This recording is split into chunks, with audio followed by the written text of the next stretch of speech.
Coming up, volleyball is back in action in Spalding Gym. A baseball senior has a breakout performance, and we will show you what Keene State Athletics are doing for D3 week. All of that and more is coming up on Inside Owl Athletics.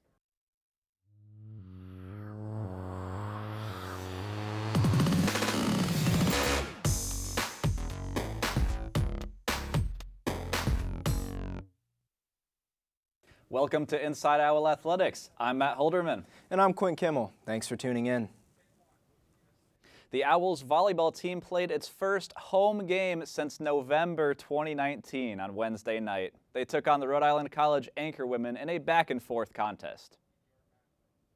In the first set, it was junior Liz Johnson who got things going for the Owls. She scored the first 2 points for Keene State, and both of them were kills. Those kills gave the Owls some early momentum, and they never looked back. They won set 1 at 25-19. Then in set 2, the Owls head coach Bob Weiner put in a completely different lineup, and it worked pretty well at first. Casey Blanchette started the set with a service ace right there. She also led the team in assists and digs in the match. But that new lineup didn't work out in the end, as Rhode Island College took set number 2 25-18. Then, going into the third set, back to the original lineup for the Owls, and it worked.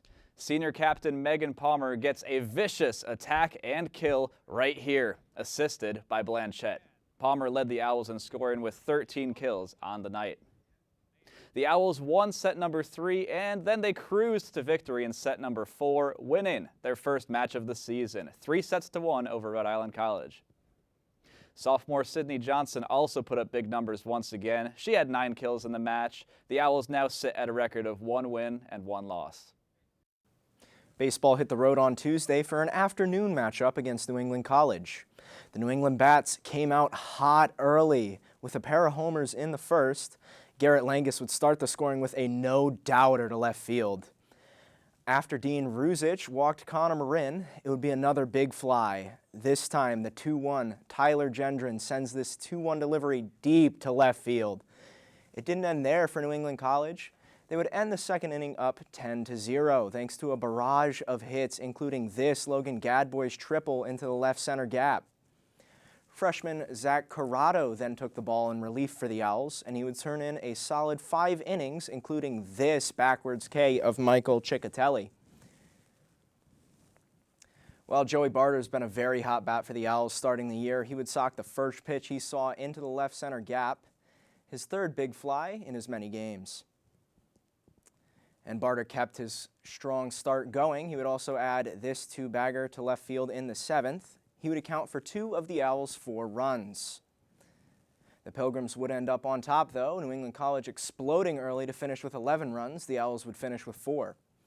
The Owls next play today on the road with a doubleheader at bitter rivals Plymouth State. First pitch for Game 1 is at noon. It's NCAA Division III week, and both Keene State and the Little East Conference are celebrating with a virtual challenge.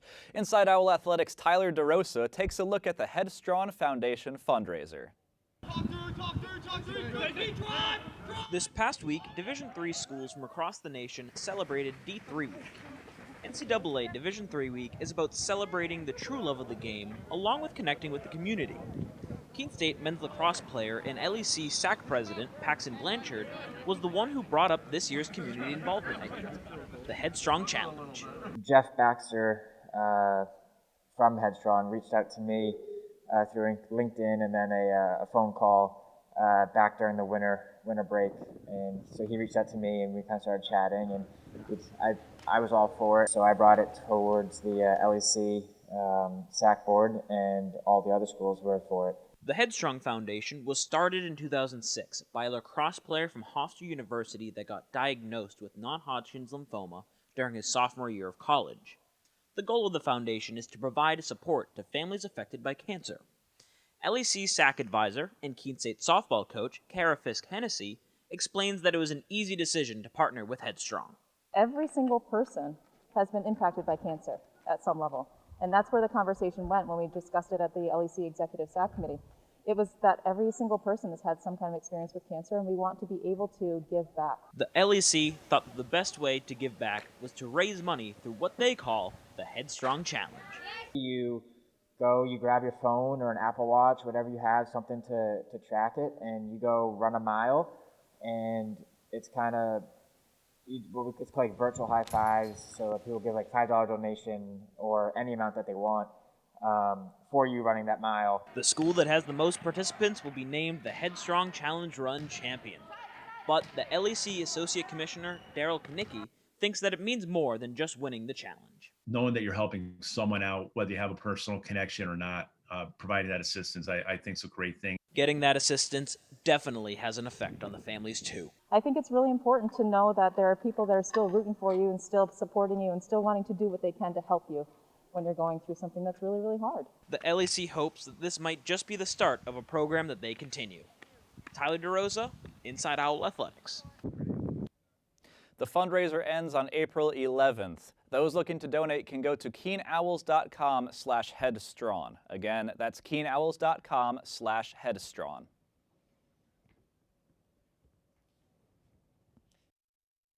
Look at your Owl Athletes of the Week.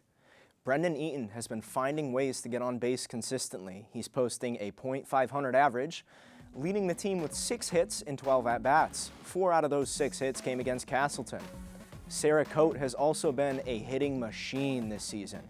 She had a big game against Plymouth State where she knocked in 3 hits, including a clutch triple in the top of the first.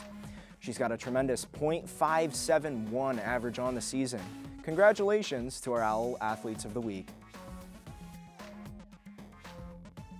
There are a lot of games coming up for Keene State Athletics over the next 5 days. We'll take you through the upcoming schedule. Starting off the busy weekend will be baseball this afternoon. They're at Plymouth State for a doubleheader. First game at noon, second game at 3. Then later today, softball will be having their first home games in almost 2 years. They'll take on Plymouth State in a doubleheader as well. First game at 3, second game is at 5. And field hockey's on the road today. They're looking for their first win of the season against New England College at 4. And then tomorrow, baseball will play 2 more games against Plymouth State, but it'll be here in Keene this time. The games will be at noon and 3 once again. And there's a lot more to watch on Saturday. First of all, track and field will be at American International College in Springfield, Mass. For the Yellow Jacket Invitational. And later in the day, both men's and women's lacrosse have games against Eastern Connecticut. They'll both be on the road, with the men playing at 1, women at 4. And finishing up our weekly schedule, softball will play a makeup doubleheader at Castleton on Sunday. Those games will be at 3 and 5 p.m. And looking ahead to Tuesday, baseball and softball each have games against Eastern Connecticut. Baseball will play 1 game here in Keene at 3:30, and softball will play 2 games on the road at 3:30 and 5:30.